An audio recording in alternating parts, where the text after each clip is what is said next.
আসসালামু আলাইকুম। আমি এখন তোমাদেরকে ১১ দিয়ে গুণ করার কৌশল শিখাবো। যেকোনো সংখ্যাকে কিভাবে ১১ দিয়ে গুণ করা যায়। দেখো, আমি বড় সংখ্যা যদি এভাবে নেই, মনে করো এটা একটা সংখ্যা, এটাকে আমি ১১ দিয়ে গুণ করতে চাই।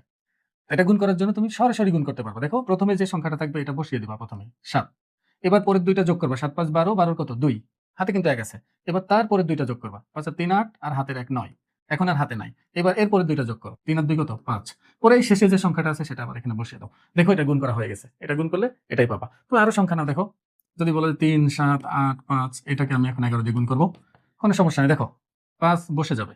পরের ২ টা যোগ করলে ৮, ৫ কত? ১৩, ১৩, ৩। পরের ২ টা যোগ করলে ৮, ৭, ১৫ আর হাতের ১ আছে। যেহেতু এই যে ১৩, ৮, ৫, ১৩, ৩ হাতে ১ ছিল। তাহলে এই ১৫ এর সাথে ১ যোগ করলে হবে ১৬, ১৬, ৬। এবার হাতে আবার আছে। তারপরে ২ টা যোগ করো ৭ আর ৩ ১০ আর হাতের ১ ১১ এর ১। এবার হাতে ১ আছে। এবার ৩ না বসে ৩ এর সাথে ওই হাতের ১ যোগ করে এখানে বসায় দেব ৪। তাহলে এটাই যোগফল। আমি আরেকটাও দেখাই দেখো। ২, ৩, ৫, ৭, ৯ এটাকে মনে করো ১১ দিয়ে গুণ করো। তাহলে ১ম এ ৯ বসবে। পরে ৭ আর ৯ ১৬, ৬। তারপর ৭, ৫, ১২ আর হাতের ১ ১৩। ৫ আর ৩ ৮ আর হাতের ১ ৯।